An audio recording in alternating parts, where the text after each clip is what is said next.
Hello student, very good evening. आप लोग कैसे हैं? मुझे आशा और विश्वास है कि आप लोग स्वस्थ और मस्त होंगे। तो चलिए, आज की क्लास टारगेट बायोलॉजी वाले में आप लोग को स्वागत है, मस्त है, वेलकम है। तो आइए आज हम लोग आगे की टॉपिक की बात करेंगे सेल्स के बारे में, जिसमें हम लोग पढ़ लिए थे सेल्स के बारे में। जो हम लोग को कुछ वीडियो आपको बचा हुआ था जिसके बारे में सेल्स के जो अभी बात हम लोग को बचा हुआ है उसी के बारे में आज हम लोग चर्चा करें होंगे। तो चर्चा करने से पहले सभी दोस्तों के साथ आप अपने इस लिंक को शेयर करें। अगर इस चैनल पर अगर आप नए हैं, नए वीडियो देख रहे हैं, तो आप इस चैनल को सब्सक्राइब कर ले, ताकि यहाँ से जितने भी वीडियो अपलोड हो उसका नोटिफिकेशन आपके पास जा सके। क्योंकि ये देखिएगा, चैनल जो है सबसे पहले इंपॉर्टेंट जो होता है बायोलॉजी के बारे में, क्योंकि यहाँ से जितने भी बायोलॉजी की फैकल्टी है 0 लेवल से हाई लेवल तक आपको बताया जाएगा, पूरी कॉन्सेप्ट के साथ आपको तैयारी कराया जाएगा। तो इसलिए वीडियो पर हमेशा बने रहे, क्योंकि यहाँ से बेहतर दम छोटे पॉइंट से जो बायोलॉजी का होता है वो बड़े है ना, छोटे स्ट्रक्चर से लेकर बड़े स्ट्रक्चर की आपको बात किया जाएगा। तो चलिएगा, हम लोग क्या करते हैं, बायोलॉजी के टॉपिक को आगे लेते चलते हैं।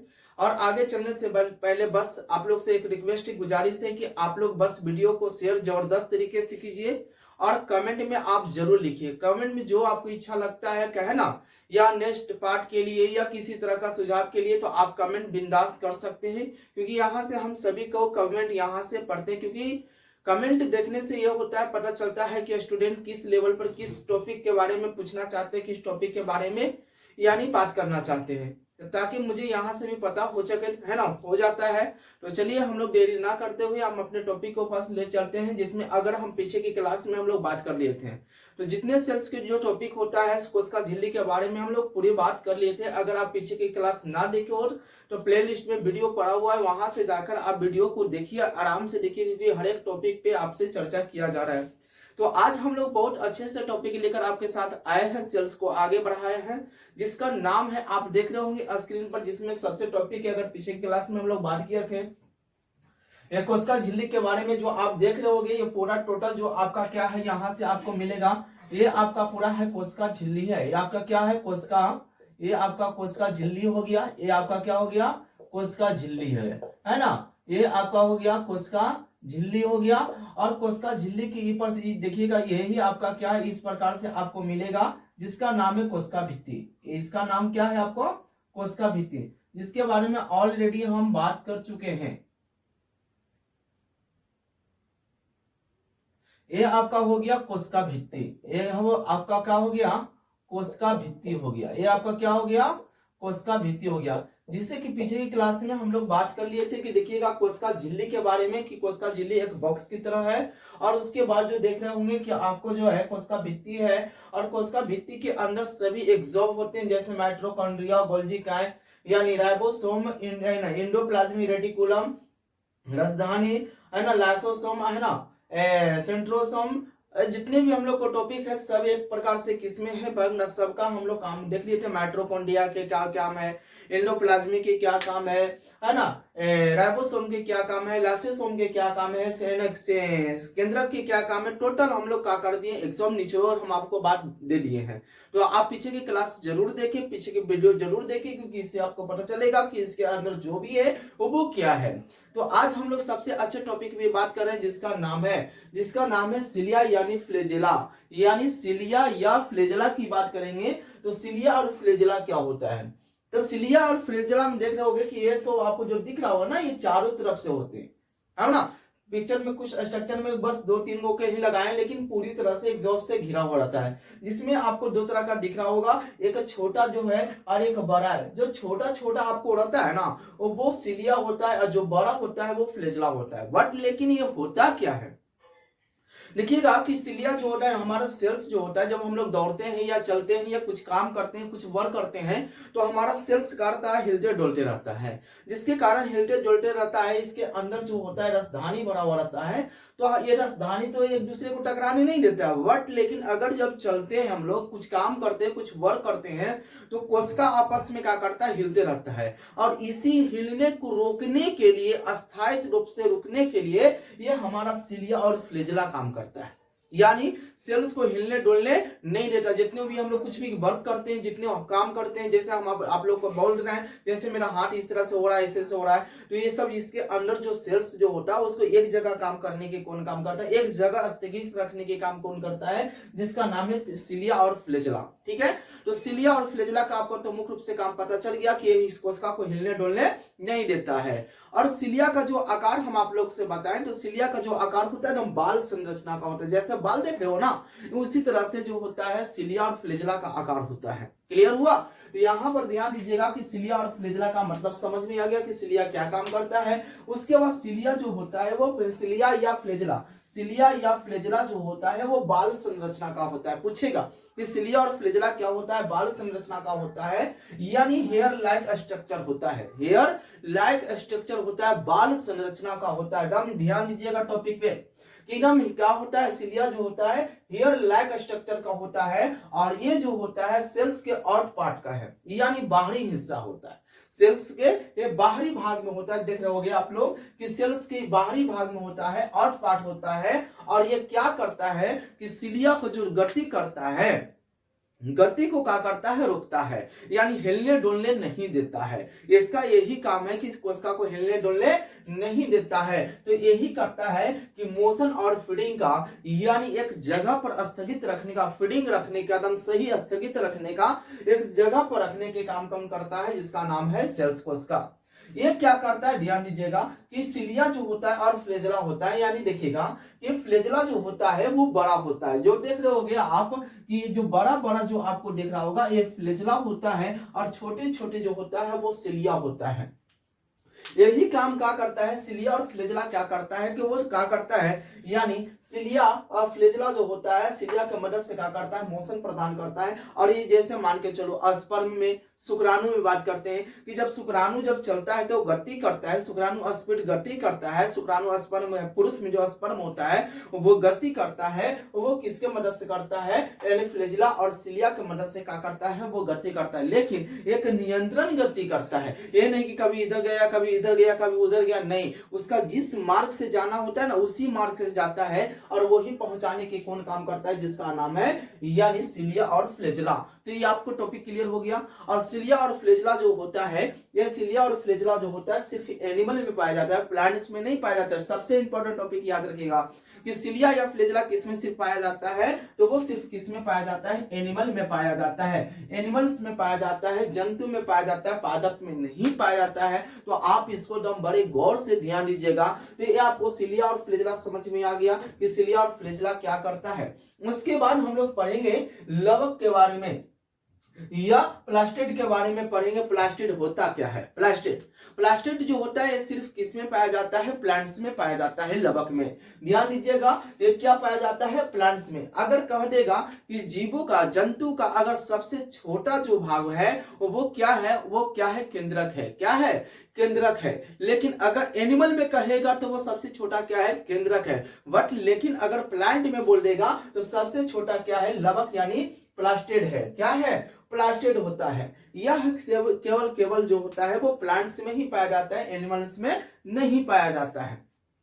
क्लियर हो गया? यह केवल किस में पाया जाता है, प्लांट्स में पाया जाता है। आप लोग ध्यान से दीजिएगा, देखना। और जिसको लवक को जो हम लोग 3 भागों में बांटते हैं, लवक को कितने भागों में बांटा जाता है, 3 भाग में। पहला जो हो जाता है क्लोरोप्लास्ट, दूसरा होता है लिक्योप्लास्ट, और तीसरा होता है क्रोमोप्लास्ट। क्या होता है, वो है ना, लवक को कितने भागों में बांटा गया है, 3 भागों में, यानी क्लोरोप्लास्ट, लिक्योप्लास्ट और क्रोमोप्लास्ट। यानी लिक्योप्लास्ट, क्लोरोप्लास्ट का हरित लवक भी कहा जाता है, और लिक्योप्लास्ट का अवर्णित लवक कहा जाता है। क्या कहा जाता है, अवर्णित लवक कहा जाता है।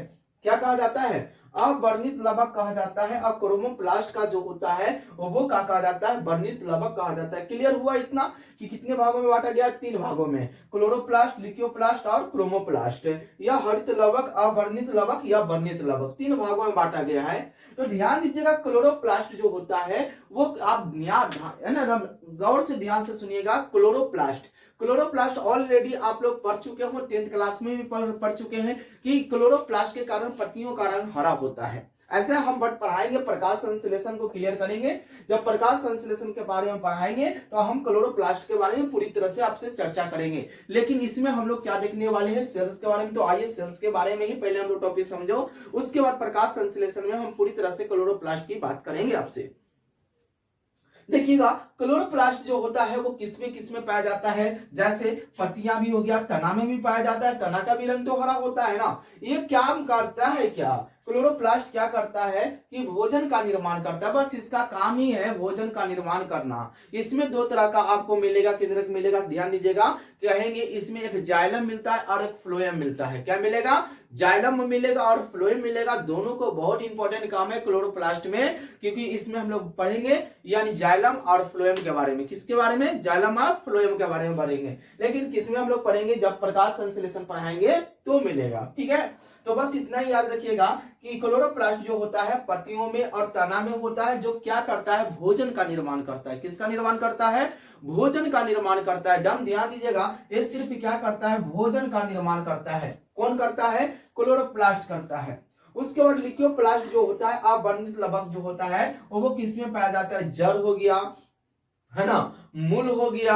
ये क्या करता है, भोजन को संग्रह करता है। जितने भी भोजन को जो होता है एब्जॉर्ब करता है, भोजन को संग्रह करने के काम कौन करता है, जिसका नाम है लिक्योप्लास्ट। क्या करता है, यह भोजन को संग्रह करता है लिक्योप्लास्ट। और क्लोरोप्लास्ट जो होता है यानी पेड़ पौधे को हरा रंग प्रदान करता है, भोजन का निर्माण करता है। ये भोजन का निर्माण करता है, यानी क्लोरोप्लास्ट जो है भोजन का निर्माण करेगा और लिक्योप्लास्ट जो होगा भोजन को संग्रह करेगा। क्या करेगा, संग्रह करेगा। तीसरा में आपको मिलेगा लिक्योप्लास्ट में यानी क्रोमोप्लास्ट मिलेगा, वर्णित लवक, जिसके कारण क्या होता है, यानी पौधे के विभिन्न रंगों को प्रदान करता है। फल का रंग हो गया, तना का रंग हो गया, यानी विभिन्न रंगों को प्रदान करता है। इसका मतलब ही होता है रंगों को प्रदान करना। जैसे अगर हम लोग एग्जाम की लेकर बात करें कि गाजर का जो रंग होता है, गाजर का जो रंग जो होता है वो किसके कारण होता है, गाजर का जो रंग होता है कैरोटीन के कारण होता है। गाजर का रंग किसके कारण लाल होता है, कैरोटीन के कारण लाल होता है। चुकंदर का रंग जो होता है बिटानोन के कारण रंग होता है, यानी उसका जो रंग होता है वो किसके कारण होता है, बिटानोन के कारण। किसके, जहां सब्जेक्ट पूछेगा कि गाजर का रंग किसके कारण होता है, तो बिटानोन के कारण होता है। गाजर का रंग कैसा होता है, कैरोटीन के कारण होता है। उसके बाद टमाटर का रंग कैसा होता है, यानी किसके कारण लाल होता है, तो लाइकोपेज के कारण। याद रखिएगा कि टमाटर कैसा करता है, लप लप करता है। टमाटर कैसा करेगा, लप लप करेगा। तो याद रख लीजिएगा टमाटर जो होता है, टमाटर या मिर्च का भी पूछ सकता है, टमाटर भी कह सकता है या मिर्च भी कह देगा। तो टमाटर और मिर्च का रंग किसके कारण होता है, तो लाइकोपेज के कारण होता है। किसके कारण होता है, लाइकोपेज के कारण होता है। फलों का रंग पीला किसके कारण होता है ना, जेंथ्रोफिल के कारण होता है। किसके कारण होता है, जेंथ्रोफिल के कारण होता है। या आगे और भी बात कर सकते हैं, जैसे अगर मान के चलो कि हल्दी का रंग किसके कारण होता है, तो कुरकुमीन के कारण होता है। किसके कारण होता है, कुरकुमीन के कारण। इसको आप आराम से याद रख लीजिएगा कि लड़कियां हमेशा क्या करती हैं, मेकअप लगाती है, क्रीम लगाती है। अब क्रीम में जो होती है हल्दी की मात्रा ज्यादा रहती है और लड़कियां ज्यादा क्रीम लगाती है तो लड़कियां ज्यादा कुरकुरे भी खाती है। तो याद रखिएगा, यानी आप जैसे ही बोलेगा यानी हल्दी का रंग पीला किसके कारण होता है, तो कुरकुमीन के कारण। किसके कारण, कुरकुमीन के कारण, क्योंकि लड़कियां ज्यादा क्या लगाती है, मेकअप लगाती है। और मेकअप में जो क्रीम में जो होता है हल्दी की मात्रा पाया जाता है। और लड़कियां सबसे ज्यादा क्या खाती है, तो वो क्या खाती है, कुरकुरे खाती है। क्या खाती है, कुरकुरे खाती है। तो इसीलिए याद रखिएगा कि हल्दी का रंग किसके कारण यानी पीला होता है, कुरकुमीन के कारण होता है। तो जितने भी टॉपिक आप देख रहे होते एक बार इसको स्क्रीनशॉट लो और आप इस को अपने कॉपी में लगाओ। उसके बाद हम लोग आगे की बात करते हैं किसके बारे में, क्रोमोसोम। अब हम जो देखेंगे इसके बारे में देख लीजिएगा बोर्ड पर, जिसके बारे में अब हम लोग बात करेंगे किसके बारे में, क्रोमोसोम के बारे में। किसके बारे में, क्रोमोसोम। तो क्रोमोसोम ध्यान दीजिएगा, क्रोमोसोम आप इस पर फिर से स्ट्रक्चर के देखो, देखिएगा कि क्रोमोसोम जो होता है ना, एक प्रकार के हम लोग बात किए थे न्यूक्लियस के बारे में। किसके बारे में बात किए थे, न्यूक्लियस के बारे में। तो देखिएगा यही आपका बीच में जो है न्यूक्लियस, जो यहाँ पर ध्यान दीजिएगा कि सबसे पहले जो इंपॉर्टेंट जो है, जिसमें हम लोग सबका कार्य अलग अलग बात किए थे, लेकिन यहाँ पर देखिएगा हमारा क्या मिलेगा, न्यूक्लियस। क्या मिलेगा, न्यूक्लियस। एक प्रकार के हम लोग देखेंगे न्यूक्लिक अम्ल देखेंगे। क्या देखेंगे, न्यूक्लिक अम्ल। तो लेकिन पहले न्यूक्लिक अम्ल होता क्या है, तो देखिएगा न्यूक्लिक अम्ल जो होता है एक विशेष प्रकार के अम्ल होते हैं। एक विशेष प्रकार के क्या होते हैं, अम्ल होते हैं। तो उसमें एक विशेष प्रकार के अम्ल होते हैं और उसी अम्ल में जो जो आपका है न्यूक्लियस है, क्या है, न्यूक्लियस है। जब इसी न्यूक्लियस के पकड़ के निकालेंगे ना, इसी न्यूक्लियस के निकालेंगे, तो जब उसको न्यूक्लियस को फाड़ेंगे ना, उसको न्यूक्लियस को देखो, इसको न्यूक्लियस को हम लोग क्या करेंगे, निकाल के, और इस न्यूक्लियस को हम लोग क्या करेंगे, इसको फाड़ेंगे ना, तो यही इसी के अंदर ध्यान दीजिएगा कि हमारा मिलेगा इस प्रकार का स्ट्रक्चर मिलता है। इस प्रकार के क्या मिलता है, स्ट्रक्चर मिलता है। और इसी को हम लोग कहते हैं गुणसूत्र यानी क्रोमोसोम कहते हैं। क्या कहते हैं, क्रोमोसोम कहते हैं। ध्यान दीजिएगा, इसको जब हम लोग क्या करेंगे, न्यूक्लियस को जब फाड़ के निकालेंगे तो इस प्रकार के हमारा मिलेगा, जिसका नाम है क्रोमोसोम। क्या नाम है, क्रोमोसोम। यह जो पूछेगा कि क्रोमोसोम किस में पाया जाता है, तो क्रोमोसोम जो होते हैं केंद्रक में पाया जाता है। किस में पाया जाता है, केंद्रक में पाया जाता है। तो ऑलरेडी आप लोग को पता हो गया कि जैसे ही केंद्रक की बात करेंगे हम लोग जैसे ही केंद्रक की बात करेंगे तो केंद्रक कहां पाया जाता है, सेल्स के अंदर पाया जाता है। और उसी सेल्स के अंदर जो होता है एक न्यूक्लियस होता है, और उसी न्यूक्लियस को निकालेंगे और फाड़ेंगे तो मिलेगा हमारा, क्या मिलेगा, क्रोमोसोम मिलेगा, गुणसूत्र मिलेगा। क्या मिलेगा, गुणसूत्र मिलेगा। तो इस प्रकार का आप स्ट्रक्चर में देख रहे होंगे कि इस प्रकार का क्या होता है, स्ट्रक्चर होता है। क्या होता है, इस प्रकार का आपको स्ट्रक्चर मिलता है। और जब इसको क्या करेंगे, इसको खखोरेंगे ना, इसको जब खखोरेंगे, इसको जब नोचेंगे, तो इसमें इस तरह का आपको मिलेगा, कुंडली नुमा संरचना का मिलेगा। और इसी कुंडली नुमा संरचना का जिसको हम लोग बोलेंगे कि क्या बोलेंगे, डीएनए पढ़ेंगे। क्या पढ़ेंगे, डीएनए पढ़ेंगे। डीएनए एक बहुत बड़ा अपने आप में चैप्टर रखता है, क्योंकि डीएनए जब हम लोग पढ़ेंगे सभी टॉपिक को क्या करेंगे, इंपॉर्टेंट टॉपिक को हम लोग क्या करेंगे, हम सर्टिफाइड करके पढ़ेंगे। तो इसलिए हम वीडियो पर आप बने रहिए। अगर आप इस वीडियो को सब्सक्राइब ना किया, इस चैनल को सब्सक्राइब ना किए हैं, तो आप ना प्लीज आप इस चैनल को सब्सक्राइब कर लो, क्योंकि यहां से हम हर एक टॉपिक आपके पास दम जीरो लेवल से एक एक टॉपिक आपको निकाल कर दे रहे हैं।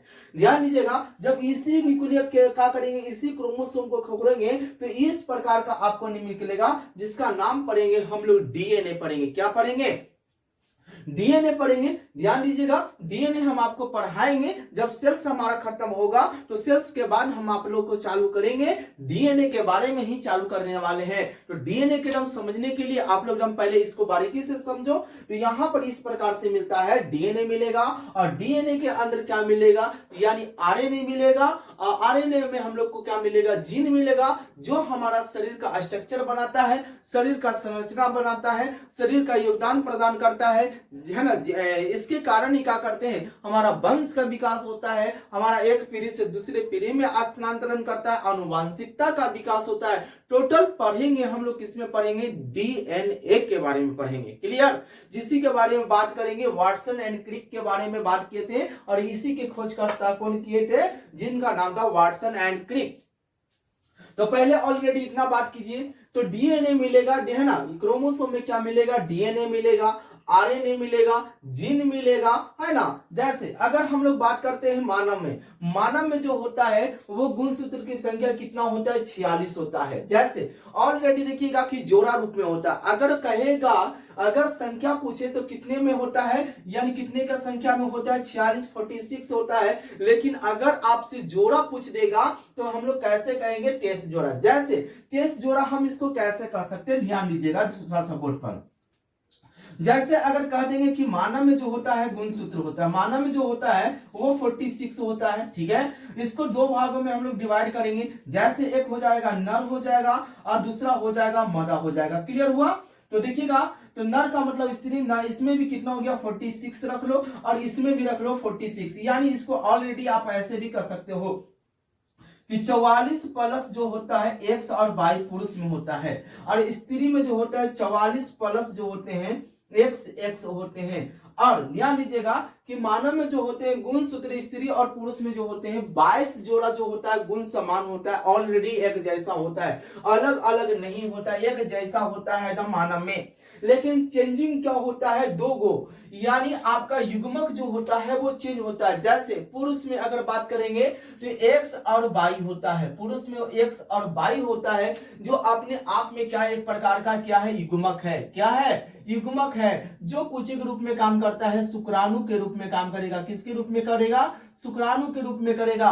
और स्त्रियों में जो होते हैं एक्स एक्स होते हैं, ये भी एक प्रकार के क्या है? युग्मक है। ये क्या है? युग्मक है जो किस रूप में काम करेगा? अंडाणु के रूप में काम करेगा। ध्यान दीजिएगा। तो यही आपको कह रहा है एक्स और वाई, और इसको डिवाइड भी करोगे तो क्या मिलेगा? 22 प्लस एक्स मिलेगा। क्या मिल जाएगा? 22 प्लस क्या मिलेगा? 22 प्लस एक्स मिलेगा। अब 22 प्लस क्या मिल जाएगा? वाई मिल जाएगा। ये पुरुष में हो गया। अगर स्त्री की बात करें तो 22 प्लस क्या मिलेगा? एक्स मिलेगा और 22 प्लस एक्स मिलेगा। ठीक है। अगर दोनों को आपस में मिलाएंगे, जब ये दोनों आपस में मिलते हैं, युग्मक जब आपस में मिलते हैं तो युग्मनज का निर्माण होता है। और जब वही युग्मनज मिलेगा तो विकसित करके क्या बनेगा? संतान का विकास होता है। तो ध्यान दीजिएगा, अगर मानव की बात करें तो कितने होते हैं? 46 होते हैं। अगर जोड़ा पूछेगा तो कितने होते हैं? 46 होते हैं। जैसे अगर लगभग की मानव में बात करें तो सब जोड़े के रूप में, हाथ जो होता है जोड़े के रूप में हो गया, पैर हो गया जोड़े के रूप में हो गया, कान हो गया जोड़े रूप में हो गया, आंख जो हो गया जोड़े के रूप में हो गया, मुंह का जबड़ा देखो है ना, ऊपर नीचे जोड़े के रूप में हो गया। यानी शरीर के जो हर एक पार्ट जो होता है हमारे जोड़े के रूप में होते हैं। क्यों होते हैं? क्योंकि हमारा इसमें दो युग्मक आपस में भाग लेते हैं। कितने युग्मक भाग लेते हैं? दो युग्मक भाग लेते हैं। बात समझ में आ गया? जैसे हम है ना, ये सब मिलेगा डीएनए में। आप लोग को बात करेंगे जैसे मेल में हो जाता है, देखो 44 प्लस 44 समान होता है। स्त्री में है ना, मेल में भी 44 होते हैं और फीमेल में 44 होते हैं। देखो दोनों प्रोसेडम सेम है, लेकिन बट चेंजिंग क्या मिल जाता है? एक्स और वाई। और एक्स एक्स जो होता है, एक्स एक्स जो होता है वो एक शुक्राणु का गुण रखता है, और यानी एक्स वाई जो होता है वो शुक्राणु का गुण रखता है, और एक्स एक्स जो होता है अंडाणु का गुण रखता है। तो यही आपके किसके बारे में है? डीएनए के बारे में है। जैसे अगर हम लोग बात कर दे, कुछ जीवों को आपको नाम बता दें, जिसमें कुछ आपका टॉपिक आपको इसमें बात करते हैं, लेकिन हम लोग अच्छी तरीके से क्या करेंगे? डीएनए में बात करेंगे। आपसे क्या करेंगे? डीएनए में बात करेंगे, लेकिन कुछ टॉपिक को देख लिया जाए। जैसे जो है ना, कुछ जीवाणु में जो क्रोमोसोम कितना कितना होता है। जैसे अगर हम लोग बैक्टीरिया में बात कर दें तो बैक्टीरिया में जो क्रोमोसोम की संख्या जो होता है वो कितना होता है? 1 होता है। मटर में कितना होता है? 14 होता है। प्याज में कितना होता है? प्याज में कितना होता है? ध्यान दीजिएगा, प्याज में 16 होता है। अगर इसी को जोड़ा के रूप में भी पूछ सकता है, कहेगा मटर में कितने जोड़ा होता है तो 7 जोड़ा होता है, प्याज में कितने जोड़ा होता है तो 8 जोड़ा होता है। संख्या पूछे तो उसको क्या कर देंगे? दुगना कर देंगे। अगर कह देगा यानी संख्या पूछ देगा तो उसको क्या कर देंगे? जो ऑलरेडी है वो बता देंगे। ठीक है। मक्का में कितना हो जाएगा? मक्का में हो जाएगा 20 हो जाएगा। टमाटर में कितना होगा? 24 हो जाएगा। मेढक में कितना होगा? यानी 26 हो जाएगा। नींबू में कह दे, अगर छोटा नींबू कहेगा तो छोटा नींबू में क्रोमोसोम की संख्या 18 होता है, और बड़ा नींबू कह देगा तो उसमें कितना होता है? 36 होता है। मानव में कितना होता है? 46 होता है। आलू में कितना होगा? यानी 48 होता है। चिपांजी में कितना होता है? ओबी में 48 होता है। तंबाकू में कितने होते हैं? 48 है ना, यानी इसमें भी क्या होते हैं? 48 होते हैं। ध्यान दीजिएगा। और टेरिडोफाइटस में कितने होते हैं? तो लगभग जो होते हैं 16, यानी कितने हो जाते हैं बाबू? 1600 से अधिक हो जाती है। सबसे ज्यादा टेरिडोफाइटा में जो होते हैं क्रोमोसोम की संख्या पाया जाता है। जहां से ऑब्जेक्टिव आपसे कर सकता है कि किसमें क्रोमोसोम की संख्या सबसे ज्यादा पाया जाता है, तो उसका नाम है टेरिडोफाइटा। यानी क्या होते हैं? टेरिडोफाइटस में जो होते हैं लगभग यानी ज्यादा से ज्यादा अगर बोलो तो कितना होते हैं? 1600 होते हैं। अगर जोड़ा में कह देगा तो कितने होते हैं? 800 जोड़े होते हैं। कितने जोड़े होते हैं? 800 जोड़े होते हैं। तो ये आपकी किसी का रहा। कुछ आपको डीएनए के टॉपिक में आप लोग विशेष रूप से बात करेंगे, तो आप इसको क्या करो? स्क्रीनशॉट लो। उसके बाद हम लोग आगे बात करते हैं। हम लोग बात करते हैं कौन सी सेल को है ना, हमारा जो है किसमें पाया जाता है। बस थोड़ा सा हम लोग टॉपिक देखिएगा। जैसे आप डायग्राम में देख रहे होंगे, एनिमल सेल्स हो गया यानी जंतु कोश का, और इधर हो गया आपका पादप कोश का। जरा आप इस डायग्राम को अच्छे से देखिएगा कि देखिए कि बहुत सारे जो दिक्कत होता है, समस्या होता है कि कौन सा है ना, कौन सा सेल्स किसमें पाए जाते हैं, किसमें एनिमल पाए जाते हैं, कौन सा सेल प्लांट्स में पाया जाता है। तो हम लोग को बहुत सा कंफ्यूज होता है। एग्जाम में जब आ जाता है तो हम लोग को पता नहीं चलता कि कौन सेल किस में पाया जाता है। बहुत तरह का दिक्कत होता है, हमेशा दिक्कत होता है, क्योंकि ये दिक्कत वाला टॉपिक है। लेकिन ध्यान से समझिएगा, आज के बाद बिल्कुल आपको दिक्कत नहीं होगा। तो हम आराम से अब हम टॉपिक पर ध्यान दीजिएगा। जैसे आप डायग्राम पर देख रहे होंगे, एक तरफ बना दिए एनिमल सेल्स बना दिए और एक आपको प्लांट सेल्स। जो बीच में आपको ग्रीन तरफ का दिख रहा होगा, जिसमें आपको क्या होगा ध्यान दीजिएगा। तो एकदम आप टॉपिक आराम से देखिएगा, क्योंकि आज के बाद बिल्कुल दिक्कत आपसे नहीं होगा कि कौन से किस में पाया जाते हैं। जैसे अगर मान के चलो कि इसमें हम लोग विभिन्न प्रकार के देख लिए, माइटोकॉन्ड्रिया है ना, उसके बाद ribosome, Golgi body, endoplasmic reticulum, vacuoles हो गया, लाइसोसोम हो गया, केंद्रक हो गया, न्यूक्लियस हो गया। हम लोग टोटल ऑलरेडी सबके बारे में बात कर चुके हैं, ठीक है। तो जिसमें हम लोग ध्यान दीजिएगा, अगर हम लोग बात करते हैं एनिमल की बात करेंगे, किसके बारे में बात करेंगे, एनिमल की बात करते हैं। तो एनिमल जो होते हैं, एनिमल जो सेल्स जो होते हैं वो छोटे होते हैं, स्मॉल होते हैं, एकदम छोटे होते हैं, जिसका जो आकार जो लगभग आपको मिलेगा गोल मिलेगा। जिसका क्या होता है, जितने भी जो एनिमल सेल्स जो मिलेंगे वो लगभग किसका आकार कैसा मिलेगा, गोल मिलेगा। क्या मिलेगा, गोल मिलेगा। और इसका वैक्यूल्स जो होता है, रसधानी जो होता है वो छोटे होते हैं। क्यों, क्योंकि हम लोग बात किए थे कि हम लोग में बात मान के चलो एनिमल में जो होते हैं, जीव जंतुओं में जो होते हैं 65% पानी होते हैं। लगभग कितने प्रतिशत पानी होते हैं, तो इसका वैक्यूल्स जो होता है वो छोटा होता है, क्योंकि व्यवस्थ मात्र कितने होते हैं, 65% ही पानी पाया जाता है। जिसमें हम ऑलरेडी आपने से बात किए थे कि हमारा जो सेल्स के अंदर है, यानी पानी जो हम लोग कहते हैं कि हम लोग के अंदर पानी रहता है, तो क्या पानी हमारे पेट में रहता है, नहीं, हमारा सेल्स के अंदर होते हैं, शरीर के विभिन्न भागों में हमारा क्या होते हैं, पानी होते हैं, ठीक है। तो इसका वैक्यूल्स क्या होता है, छोटा। यहां से क्लियर याद रखिएगा कि एनिमल का जो होता है वो सेल्स कैसा होता है, वो छोटा होता है, जिसका आकार लगभग गोल मिलेगा। इसका वैक्यूल सिस्टम क्या होता है, छोटा होता है।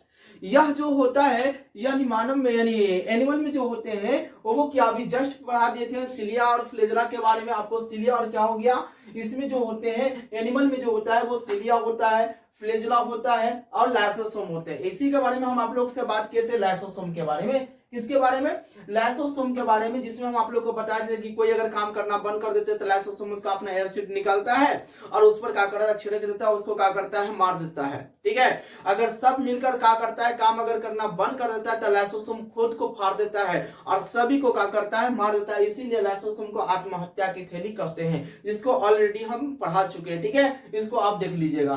तो ये सब किसमें पाए जाते हैं, इसका फिर से देखते हैं कि इसका आकार कैसा होता है, छोटा होता है। और ये कैसे होते हैं, गोल होते हैं लगभग इसका आकृति। और इसका वैक्यूल सिस्टम क्या होते हैं, छोटे होते हैं। इसमें क्या पाया जाता है, सिलिया हो गया, फ्लेजेला हो गया और लाइसोसोम पाया जाता है। ये किसमें पाया जाता है, एनिमल में पाया जाता है। अगर उसकी बात हम लोग बात करते हैं प्लांट सेल के बारे में, पादप कोशिका के बारे में, तो इसका जो होता है, इसका जो आकार जो होता है, ध्यान दीजिएगा, इसका जो होते आकार जो होता है बड़ा होता है। इसका आकार क्या होता है, बड़ा होता है। इसका संरचना जो होता है चौकोर होता है। जब भी देखिएगा यूकेरियोटिक है ना, यूकेरियोटिक के बारे में बताएंगे, प्रोकैरियोटिक के बारे में, जो लगभग इसका जो आकार जो होते हैं ना चौकोर होता है। क्या होता है, चौकोर होता है। इसका आकार भी याद रखिएगा। और इसका वैक्यूल सिस्टम जो होता है वो बड़ा होता है। क्यों होता है बड़ा, क्योंकि हम बात किए थे कि पादप कोशिका में जो होता है, सेल्स में जो होता है, उसमें पादप में जो होता है लगभग जो होता है कि 75% से लेकर 99% जो होते हैं वो जल की मात्रा होता है। तो इसका वैक्यूल सिस्टम क्या होगा, बड़ा होगा। बड़ा होगा तब तो पानी को क्या करे, एब्सॉर्ब करेगा। तो इसका वैक्यूल सिस्टम क्या होता है, बड़ा होता है। जिसमें हम लोग बात करते हैं, इसमें क्या पाया जाए, किसमें, पादप सेल में सेल वॉल के बारे में बात किए थे। उसके बाद प्लास्टिड के बारे में अभी पीछे की क्लास टॉपिक में ही बात किए थे, प्लास्टिड के बारे में। इसके बारे में क्या बताए थे, क्लोरोप्लास्ट के बारे में, जो प्रकाश संश्लेषण का क्रिया करेगा। एक टोटल किसमें पाया जाएगा, प्लांट सेल्स में पाया जाएगा। तो ऑलरेडी इतना तो बढ़ गया, यानी एनिमल का और प्लांट्स का। लेकिन कुछ कुछ ऐसे भी जो होते हैं वो दोनों में पाए जाते हैं, एनिमल और प्लांट्स दोनों में पाए जाते हैं। वो क्या क्या में पाए जाते हैं, जैसे मान के चलो कोशिका झिल्ली। कोशिका झिल्ली ऑलरेडी दोनों में होते हैं, क्योंकि है ना, कोशिका झिल्ली के बारे में हम आपसे बात किए थे कि कोशिका झिल्ली दोनों में होते हैं, एनिमल में होते हैं और प्लांट्स में भी होते हैं। क्योंकि यानी कोशिका झिल्ली भी क्या करता है, एक में ना, कोशिका झिल्ली सभी को क्या करेगा, एब्सॉर्ब करके एक साथ रखेगा ना। तो आप बताओ, एक साथ रखेगा तो उसको पावर चाहिए, ऊर्जा देगा। तो ऊर्जा किसको देगा, चाहे एनिमल सेल्स का हो चाहे प्लांट सेल्स का हो, तो वो ऊर्जा कौन देगा, माइटोकॉन्ड्रिया देगा। क्या देगा, तो माइटोकॉन्ड्रिया देगा। अब माइटोकॉन्ड्रिया जब करेगा तो क्या करेगा, उसमें राइबोसोम पाया जाएगा, जिसमें हम आप लोग को बात बताए थे राइबोसोम क्या करता है। तो राइबोसोम हम आप लोग से बात किए थे कि वो दो तरह का होता है, एक 80s होता है और एक 78 होता है, जिसमें हम लोग बात करते हैं कि किसी तरल जल में अगर गिराव अगर जो पहले गिर जाता है उसका जो होता है वो बड़ा होता है, जो नहीं जो कम गिरता है वो आकार में छोटा होता है। जैसे अगर मान के चलो जिसमें अगर बात किया जाए कि क्या होता है एनिमल या प्लांट्स में जो होता है वो सेल्स में राइबोसोम जो होते हैं वो जल्दी से आसान से जल्दी गिरते हैं। इसमें जो होते हैं राइबोसोम 80s होते हैं। कितने एस होते हैं? 80s होते हैं, जो दोनों में पाए जाते हैं, एनिमल और प्लांट्स दोनों में पाए जाते हैं। क्लियर? और जो काम करता है वो किसके मदद से करता है? इंडोप्लाज्मिक रेटिकुलम के मदद से, जिसका नाम है ईआर। क्या नाम है? ईआर। किसके मदद से करता है? इंडोप्लाज्मिक रेटिकुलम के मदद से करता है। किसके मदद से? और ये गुण किसके कारण रखता है? किसी में जो करता है गोल्जी बॉडी में होते हैं, और जब गोल्जी बॉडी में होगा तो वो क्या करेगा? यानी केंद्र के रूप में काम करेगा, और केंद्र के रूप में काम करेगा तो वो इसमें सेंट्रोसोम भी पाया जाएगा। क्या पाया जाएगा? सेंट्रोसोम पाया जाएगा। तो ये जो आपको बीच वाला जो दिख रहा होगा, यानी आपको ग्रीन कलर के जो बोर्ड में आपको दिख रहा होगा, ये दोनों में पाए जाते हैं। जैसे सिलियन झिल्ली हो गया, कोशिका झिल्ली हो गया, माइटोकॉन्ड्रिया हो गया, राइबोसोम हो गया, ओवी में कौन सा राइबोसोम 80s हो जाता है, इंडोप्लाज्मिक रेटिकुलम हो गया, गोल्जी बॉडी हो गया, केंद्रक हो गया और सेंट्रोसोम हो गया। ये तीनों में आपको यानी दोनों में पाया जाता है, एनिमल सेल और प्लांट सेल दोनों में पाए जाते हैं। और ये आपका हो गया एनिमल सेल्स में पाए जाते हैं और ये आपको प्लांट सेल्स में पाए जाते हैं, और बीच वाला जो टॉपिक आपको दोनों में पाए जाते हैं। तो एक किसके बारे में रहा? सेल्स के बारे में। उसके बाद हम लोग आपको नेक्स्ट टॉपिक में बात करेंगे, यानी सेल्स कोशिका के बारे में। कोशिका के कितने भागों में बांटा गया है? 2 भागों में, जिसके बात करेंगे यूकैरियोटिक कोशिका और प्रोकैरियोटिक कोशिका के बारे में आपसे बात करेंगे। तो चलिए फिर से हम आपको इसी टॉपिक पे इसी चैनल पे मिलेंगे। जब तक हमारी तरफ से सभी स्टूडेंट सभी भाई को जय हिंद जय भारत।